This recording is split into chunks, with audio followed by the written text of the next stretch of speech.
A presidential race nearing the end of summer 2019 with 20 candidates still jockeying for position. We sit down with Democratic presidential hopeful Julián Castro on this edition of Iowa Press.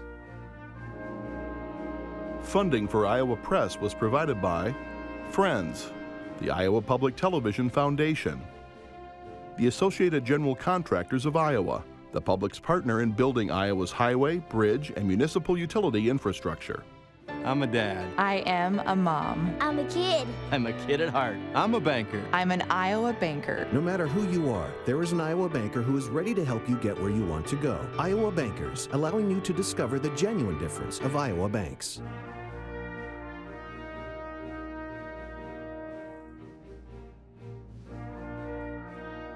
For decades, Iowa Press has brought you politicians and newsmakers from across Iowa and beyond. Now celebrating more than 40 years of broadcast excellence on statewide Iowa Public Television. This is the Friday, August 23 edition of Iowa Press. Here is David Yepsen. With crucial fall debates looming, Democratic presidential candidates are still stampeding the early states of Iowa and New Hampshire while seeking donations across the country. Well, we're joined today by presidential candidate Julián Castro. The 44-year-old Texan is a former mayor of San Antonio and was the youngest member of President Obama's cabinet, serving as Secretary of Housing and Urban Development from 2014 to 2017. Mr. Secretary, welcome to Iowa Press. Good to have you with us. Great to be with y'all. Thank you for having me.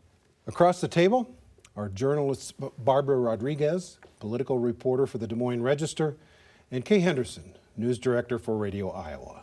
Mr. Secretary, he briefly mentioned some of the resume points. What among those do you consider most important for Iowa caucus goers to know about you? Well, that I'm one of the few candidates in this race that has strong executive experience, particularly as Secretary of Housing and Urban Development. If you think about what the president is, you're a federal executive, and that's what I was as a cabinet member. I managed a department that had a $48 billion budget, 8,000 employees, 54 field offices across the country. I also served as mayor of San Antonio, the 7th largest city in the United States, and had an opportunity to see then, how we can impact lives at the local level and also at the federal level. As HUD Secretary, I visited and worked with 100 different communities in 39 states. And so one of the things that distinguishes me is that I have a strong track record of executive experience in getting things done. Given that it's so crowded, so many people running for president, there's been a lot of talk about whether some candidates who aren't polling very high should consider getting out of the race. John Hickenlooper recently left the race and has been considering running for Senate. Why not run for Senate? Well, for one reason is that my experience directly relates to what I'm running for. Actually, I haven't been a legislator. I've been an executive. And so I feel like what I'm running for matches my experience. Secondly, we have a good crop of folks who are running in Texas for Senate, a very diverse crop of accomplished people. And so I'm confident that we're going to have a strong nominee in November of 2020 that can help lift congressional candidates and everybody down the ballot, as well as in the presidential contest. I believe that if I'm the nominee for our party, that I'm the party's best hope to expand the map in 2020 and to get the 11 electoral votes of Arizona, the 29 electoral votes of Florida, and the 38 electoral votes of my home state of Texas. Why are you the most electable candidate in the race? Iowa Democrats, and you may have noticed this, they want to beat Donald Trump with a passion. And I hear them say, I disagree with him on this issue or that issue, but I want somebody who I think can win. So what's your path to 270 electoral votes? You sort of alluded to it, but flesh that out. Why are you the most electable? Well, I think anybody's path begins with their general theory of this election. And what I believe is that if we look at these elections, that there are basically 4 big themes that recur. One of those is that people want somebody who has demonstrated integrity and honesty in public service instead of the dishonesty that this president has. I think that they also want somebody who is trying to achieve unity to bring people together instead of to tear us apart the way that Donald Trump is. I also believe that they want somebody who will be a president for all Americans, as opposed to a president for 37% that this president considers his base. And, you know, and this is particularly telling if you look at the races that Democrats have won in 1960 and 76 and 92 and in 2008, I believe that Americans are ready for a new generation of leadership, that they want somebody that doesn't want to make our country anything again, but that wants us to make us better than ever in the years to come. And so you always have this theme in these elections of the past versus the future. And I don't mean that just with regard to age, but I think that they want a new face, and I provide that. I also believe that I can go and get the 77,000 votes that we lost Michigan, Wisconsin, and Pennsylvania by in 2016, that my candidacy would be a historic candidacy that can excite a lot of people. And, as I said, that I can go and get those 11 electoral votes of Arizona. We already had 3 people that ran statewide in 2018 that won, Senator Sinema, and then 2 statewide races. In Florida, that election is always within a point or a point and a half. I'm convinced that we can go and get those 29 electoral votes. Incidentally, that's also why this president seems to be so focused on using the word socialist. And I believe even why he's talking about, what the Jewish community should or shouldn't do in America. He's focused on Florida. And Texas showed tremendous movement away from the Republican Party under Donald Trump. In the suburbs of Houston and Dallas, the election of Colin Allred and Lizzie Fletcher. In South Texas, the overall turnout of the Latino vote. That's going to continue, and I believe that I can capture that moment and win the election in 2020. Just to a point of what David was trying to ask, though, going to so many different campaign events, I see a lot of different candidates making similar points. And so how is it maybe productive to have so many candidates for the next 5.5 months? And I know that you just qualified for the upcoming debate. So how do you try to have a breakout moment there, given again that it is such a crowded field? Well, I don't think, if you look at what's happened here in the Iowa caucus, right,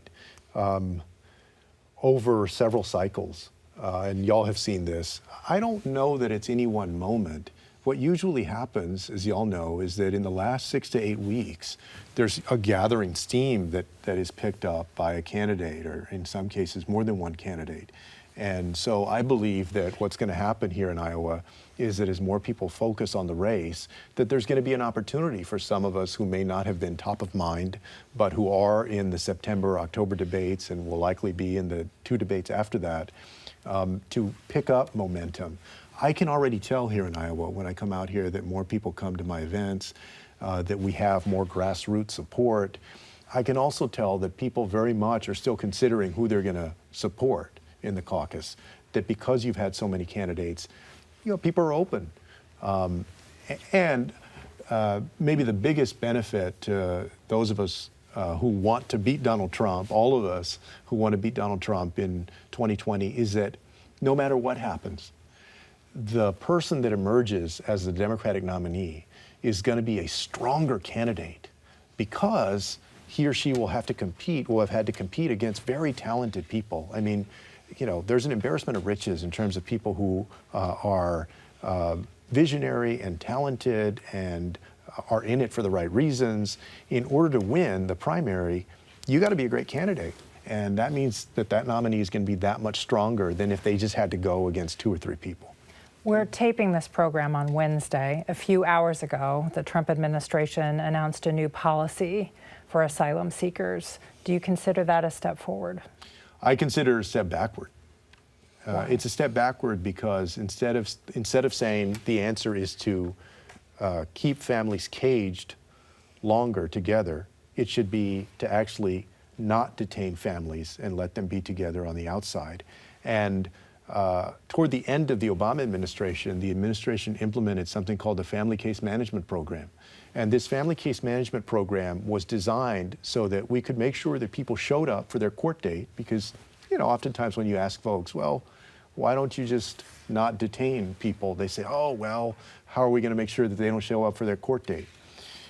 Through the use of intense case management, sort of a caseworker system that would keep in constant contact with the individual that had to come back for their immigration court appearance, they were able to achieve over a 95% success rate in getting people to come back. I believe that's the kind of program that we should invest in, instead of the answer being, well, because of the Flores settlement, we can't keep children in here more than 20 days, so let's just abandon that and keep those families together behind bars. That is absolutely the wrong thing to do. It's another example of the cruelty of this administration.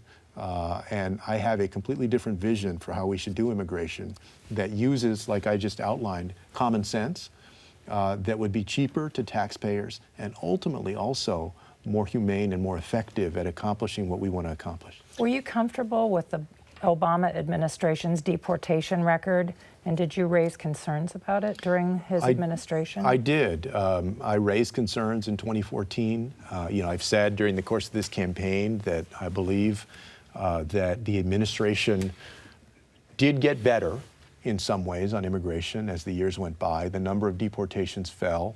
They instituted DACA in 2012 and DAPA in late 2014. They instituted that family case management program toward the end of the administration as a pilot program.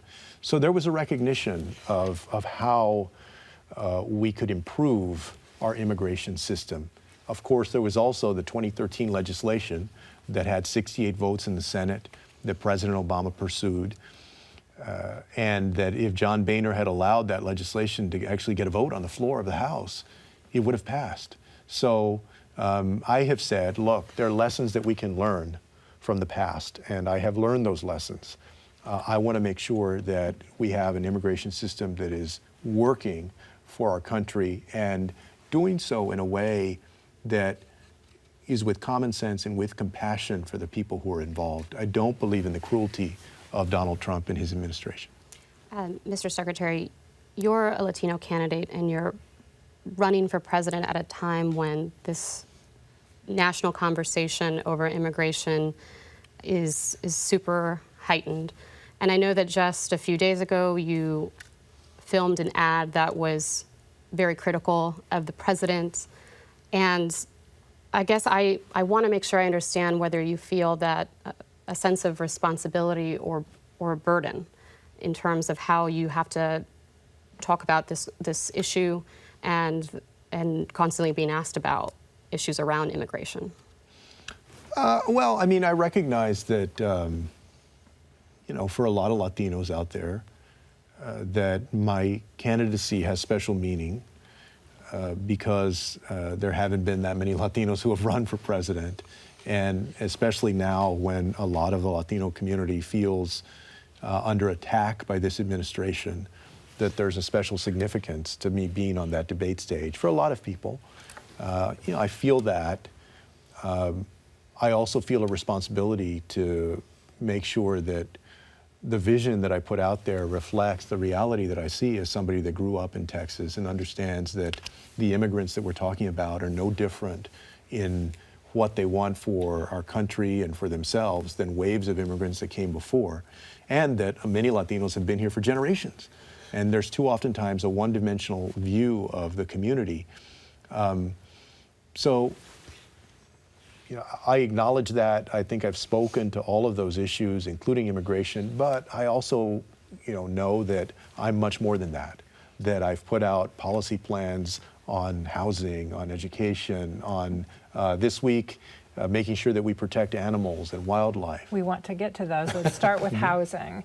There's a really dire shortage of housing in rural Iowa. How do you envision addressing that as president if you're elected? Yeah, I've called for a significant investment for the creation of housing that is affordable to the middle class, to the working poor and the poor, not only in urban communities, but also in rural communities by working through HUD and also the USDA to create more housing opportunity in rural communities. In a lot of the rural communities that I've been to, one of the biggest challenges also is that the housing stock is old. And so we need money not only to create new housing opportunity, but to repair and renovate housing stock that exists and is old. We can do that through investment, for instance, in home, which has been around since 1992, and one of the ways that money can be used is to repair people's homes. During the 2009-2010 timeframe, there was something called the NSP program, or the Neighborhood Stabilization Program, that was fantastically popular because it provided a lot of flexibility in different communities to do those things that were tailor-made for that community. We need to work with states and local governments, but give them the resources that they need to create that housing. Mr. Secretary, put your old secretary hat on. Talk to local officials in Iowa. I know you've been talking to them about housing issues. What should rural officials be doing to get more housing? What should urban officials be doing to get more affordable housing? Any thoughts? Well, I would say... Any advice? Sure, no, I mean, I would say to the rural communities, look, one of the things that I've learned during my time in public service is that it's true what they say, that the squeaky wheel gets the grease. And because people don't often think of the housing issue as an issue that burdens rural communities, but those rural communities certainly have the ear, especially of more conservative members of Congress that don't tend to support investing in affordable housing in the same way. I would encourage those rural mayors, city council or council members, county commissioners to make their voice heard on that issue, to tell their stories of how necessary it is to create better housing opportunity in rural communities. Because oftentimes those congressional representatives are not listening to that, or they don't understand that. For the urban communities like Des Moines, I would say they too should be advocates, of course. They should also make sure that they have zoning policies, planning policies, other land development policies that encourage affordable housing creation. And of course, I know right now that Des Moines is going through, looking at their development code, and it's controversial. I think whatever happens there, it should be a plan that actually makes affordable housing creation more possible, not less possible. We have too many issues, not enough time. Barbara? Well, just also a quick question too about some of the communities that you're trying to reach here in Iowa. I know that it includes a lot of marginalized communities. I also know that Iowa is a very white state, and so I'm trying to get a better sense of what the strategy is there. Is it a matter of trying to get new caucus goers, or is it more of a national strategy of getting past Iowa? No, in fact, we're scaling up our presence here. We're going to put more people on the ground in Iowa over the next few weeks and couple of months. I'm going to compete here. I've been here a lot. What I know is that if you want to be president of this country, you got to go and get the votes of people that may be familiar to you and people that are not familiar to you. And so, of course, I'm going to try and go make sure that we're getting new voters involved in the process, including the Latino community, which, as you all know, is growing here in Iowa. But I'm going everywhere. I've been to places like Orange City, and I've been to Sioux City, and I visited the Meskwaki settlement area not too long ago. I'm going to make sure that I'm going throughout the state and appealing to people of different backgrounds. And I'm confident that if I do that, by the time we get to February 3rd, that I can be one of the front runners. Mr. Secretary, to play off Barbara's question, a lot of parallels have been made between your career and Barack Obama's. Iowa provided a breakout moment for Barack Obama. Can a black man win? He won, in a lily white state like Iowa. He won. It rocketed him forward, helped him carry black voters in South Carolina. Is there a parallel with you? If you can run and win in predominantly white Iowa, that this is going to energize Latino voters elsewhere around the country? Well, I think what's true is that people need to believe. The thing about 2008, in retrospect, was that people say that folks needed to believe in Barack Obama. And I think, first of all, Barack Obama is a singular figure, and nobody is in his category, his league. But I do think that I need to have people believe, and doing well here in Iowa is one way to do that. And so I certainly see that opportunity, and that's one of the reasons that I'm working hard here to make sure that I do well. Okay. Sometimes people hear the phrase animal welfare and farmers get nervous. You've released an animal welfare proposal this week. How would it work? Well, it has different parts. we ensure that we're investing in wildlife preservation, for instance, that we're working with communities across the United States to get to no-kill status in shelters throughout our country. Essentially, that means that rescue or shelter facilities are not euthanizing pets, that they're saving at least 90% of the domesticated dogs and cats that come into that shelter. In addition to that, we've said that we would tighten regulations on factory farms and make sure that the communities around factory farms have an ear in the administration. So because does I that know mean federal regulation of that industry? I absolutely believe in some ways that there needs to be regulation, sure. I've heard plenty of community members here in Iowa who have talked about the environmental impact of some of these factory farms. I know that there's concern even with whether there should be any factory farms in the future, or the ones that do exist should be allowed to expand. Obviously, I'm looking forward to that conversation. I do support pausing that because I think that there are a tremendous number of concerns out there. Barbara? I want to make sure that I ask about health care. It's a top issue here in the state about accessibility and affordability, and there are a lot of different candidates that are talking about Medicare for all or some variation of it, or strengthening the Affordable Care Act. I want to make sure I understand where you stand on that. I believe that we need to improve our healthcare system by going to a system that strengthens Medicare for the people who are on it and then makes Medicare available to everybody who wants it. I also believe, though, that if somebody has a strong private health insurance plan, one that's solid and that they want to hold on to, that they should be able to hold on to that. Even in these European countries, several of these European countries, or even in Bernie's legislation, and I praise Bernie for his efforts, and he's done so much to make this issue of Medicare for all mainstream.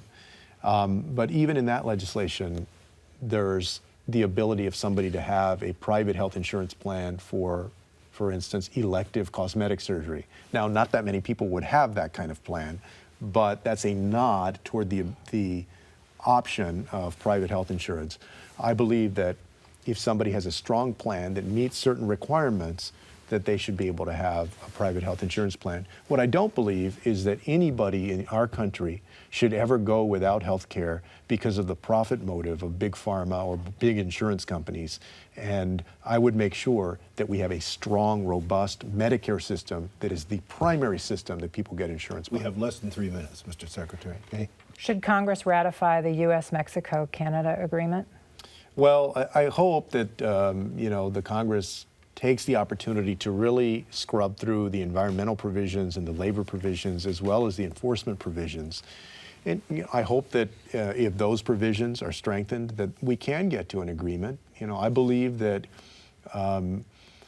any type of agreement we enter into should make sure that American workers are the primary beneficiaries, that American workers come out on top, and then American companies. I also know, as somebody that comes from Texas, that the United States can lead on trade that is beneficial both to us and to other countries. And so I hope that they're able to work out a deal for that. Has a question about gun violence. Yeah, several candidates, including yourself, have been talking about gun violence. You had this. There was this forum just a couple of days ago here in Des Moines. The reality is, though, that we have a Republican-controlled Senate. I'm trying to get a better sense of the strategy there if the Senate remains Republican in 2020. I believe at 12:01 p.m. on January 20th, 2021, that we're going to have a Democratic president, a Democratic House, and a Democratic Senate. But if we don't, there are two things that I would do. The strategy is, number one, everything that we can legally do with executive authority. For instance, we would redefine who is a firearms dealer, so that if you sell more than 5 weapons a year, that you have to get a license as a firearm dealer and therefore do universal background checks. We would expand the scope of the Violence Against Women Act to unmarried domestic partners, so that we would increase the number of people who can get protective orders, for instance, and keep guns out of the hands of people that shouldn't have them. And secondly, I believe that we're going to have the opportunity, even if there's a Republican-controlled Senate, to put massive pressure on swing state Republicans folks saw 2 weeks ago after what happened in Dayton that the governor of Ohio, Republican DeWine, got shouted down with people saying, do something, do something, do something on common sense gun safety legislation. We are in a new era for common sense gun reform. And I believe that, that there's more pressure than ever that will be applied to Republicans to actually do something. You think the NRA's power is waning? Oh, no doubt. I mean, just look at the number of politicians out there that are openly taking on the NRA and who are successfully, winning races. The NRA is no longer as feared as it used to be. Mr. Secretary, I'm out of time. Thank you very much for being with us today. We appreciate you being here. Thank you all for having me. Thank you. And we'll be back next week for Iowa Press with another presidential candidate from Texas when former U.S. Representative Beto O'Rourke joins us. That's Iowa Press at our regular times, 7:30 Friday night and noon on Sunday. For all of us here at Iowa Public Television, I'm David Yepsen, and thanks for joining us today.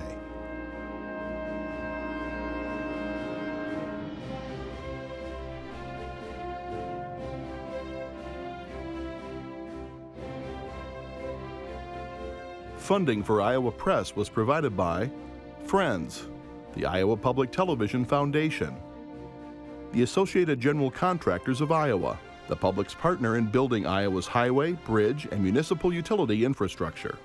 I'm a dad. I am a mom. I'm a kid. I'm a kid at heart. I'm a banker. I'm an Iowa banker. No matter who you are, there is an Iowa banker who is ready to help you get where you want to go. Iowa Bankers, allowing you to discover the genuine difference of Iowa banks.